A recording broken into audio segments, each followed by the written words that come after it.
we'll cover strings again. And once we're done with strings, we'll be done for the lesson today. If we have time, we'll move on to lists. So, what is a string? A string is an object that contains letters, numbers, and symbols. So, for example, car, I love to play basketball, and then whatever you want, really. So strings can include spaces, unlike other names or anything, variable names in code.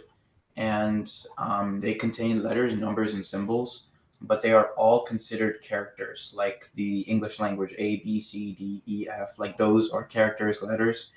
Anything that is in a string is considered a character.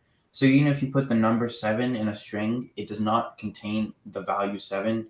It's just a character in that string. And that contains a couple unique properties, but we'll cover that later. So string concatenation, we can combine strings together using the plus sign. It's like addition in mathematics, but since we can't actually add strings together, unlike numbers, we basically just mush them together, right? We just smash them together, put them together like that. So if you have the string and string, you put them together like that, and you get like a big string.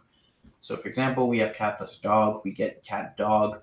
And if we can also use it during variables, right? Greeting earth, if we want to print out these two combined, it will process that command inside the print statement and print out to the user hello world. String indexing. So each character, this is a unique property to strings, at least from the data types you've seen so far. So each character in a string has an index and it starts with 0, and that's very critical because it starts with 0 instead of 1. You can't think about it like the way you count. So it's not 1, 2, 3, 4, 5, 6, 7. It's 0, 1, 2, 3. So that means that if you have like a string, for example, this string is 1, 2, 3, 4, 5, 6, 7, 8, 9, 10, 11, 12. It's 12 characters long. It has a length of 12. It only goes up to index 11, not index 12. So yeah, and basically you can essentially get like a certain part of a string and you can use it. So more specifically, if we take a look, we can access in an individual character of a string. So if we have something like print name 4 for our hello world example, right?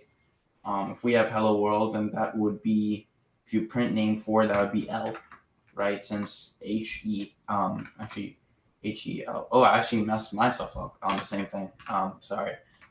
It will be O, right? So H is 0, E is 1, L is 2, the other L is 3, and O is 4. So if you were to print name 4, it would print out O. So just remember, it's always going to be like +1. So if it's the 4th index, then it's the 5th letter. If it's the 12th index, it's the 13th letter. So you always have to add +1 automatically.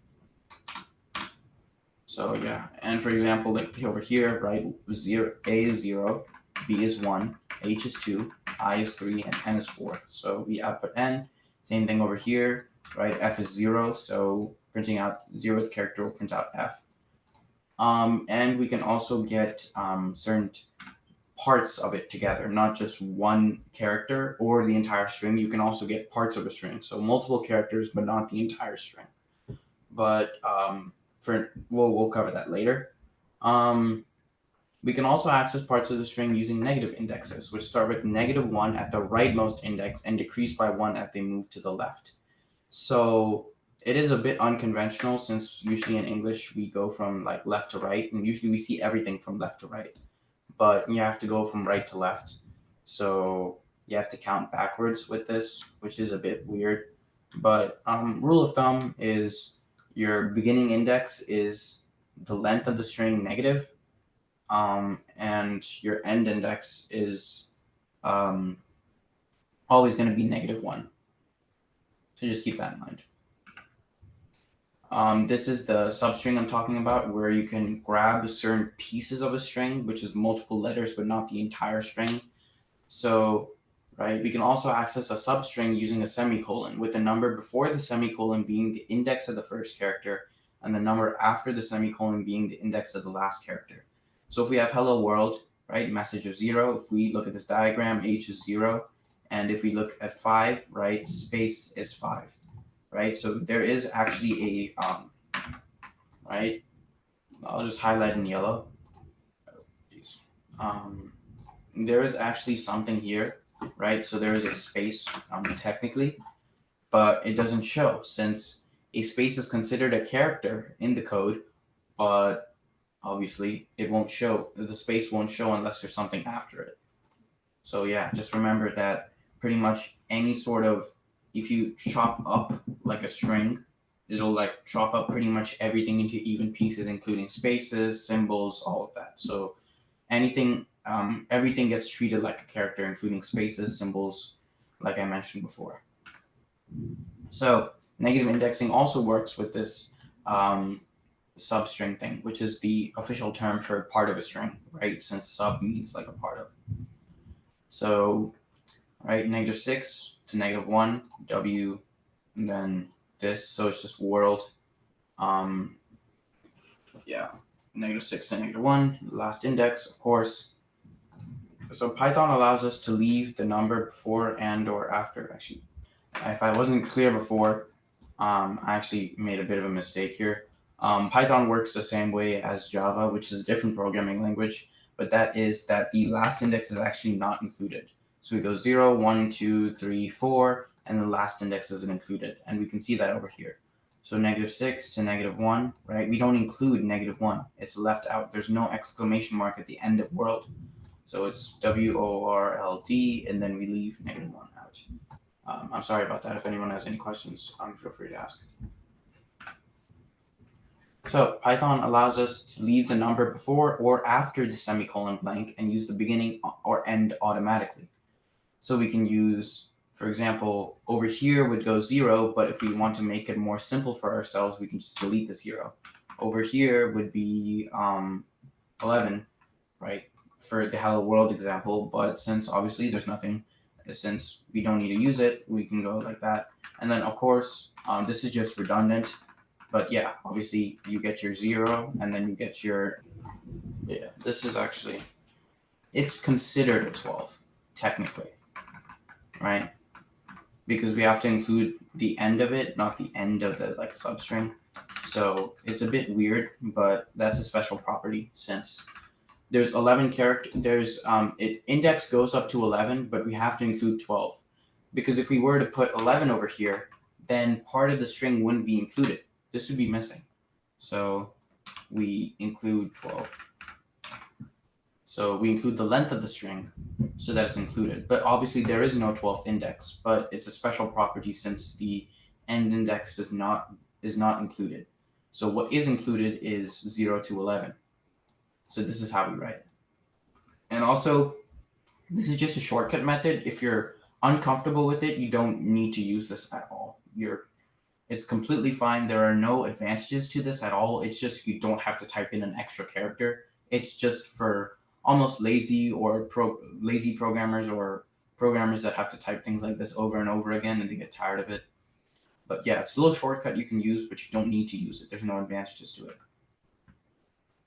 So if we look at this, we can add a semicolon and a third number if we want to skip along indexes. So 0, 5, and 1, right? Or 0, 5, and 2. This one's actually. So we go 0, 12, and then we skip 3.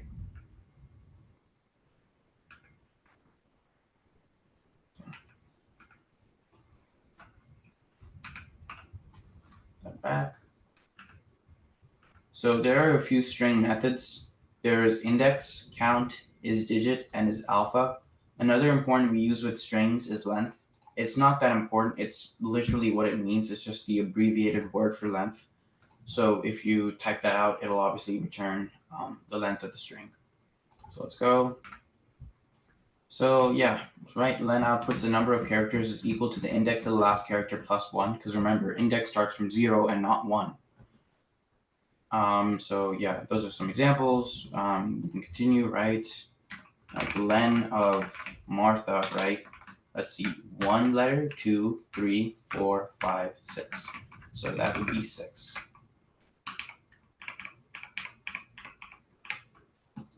Let's keep going. Index. So index searches a string for a specific value and returns the index where it finds it. If the input is not in the string, then an error is thrown.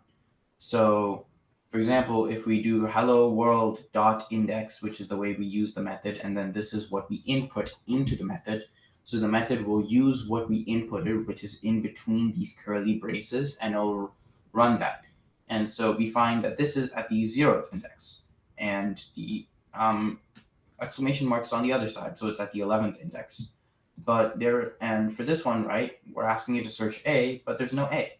So it'll cause an error. It'll essentially tell you there isn't like a letter like this. Why are you giving me this? Like, it's not there. I'm searching for something that doesn't exist. Count returns the number of times a value occurs in a string. So if we have, for example, and remember, since it's case sensitive, right, an uppercase letter and a lowercase letter are different. So this is the lowercase letter O, right? So there are two instances at the end of hello and in the middle of world, right? So it'll return 2 since there's two instances, two O's in the phrase. And if we look at uppercase W, right, there's one uppercase W, which is this, and is 1. And then for this one, right, lowercase w, it doesn't exist, but the code won't error. It'll just give you 0 since there's no lowercase w. Okay, is digit returns true if all the characters in a string are digits and false otherwise? So this is like a special method where it has to look through and like convert them and see if they are digits or not. But if you use the string and it's like a raw form, they're still considered characters. They're not considered digits. This is something that can be used to check if it's entirely digits. So for example, this one, it's all numbers, it's all digits, so it's true. This one, it's not all numbers. There's just one A, but that makes it such that it's completely false. So it's false. This one also false since there are actually no digits in here. So if you were here last week, it's like an and statement where if there is even one false, everything becomes false. And then is alpha, it returns true if all the characters in a string are letters and false otherwise. So for example, over here, all of these are letters. All of these are, all of these are letters, right? So it's true. Over here, we have just a number, but is alpha works the same way, which is that if just one of them is a symbol or a number, then it's wrong. So over here, we just have this 1 0 at the end. And then over here, we have these two symbols, so it's false. And then credit W3 schools.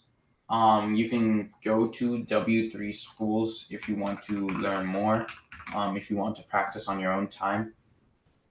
They have really good Python tutorials and practices if you don't understand anything I said in the lesson.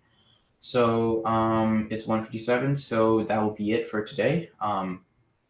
Thank you to everyone who came and attended, and I will see you all next week.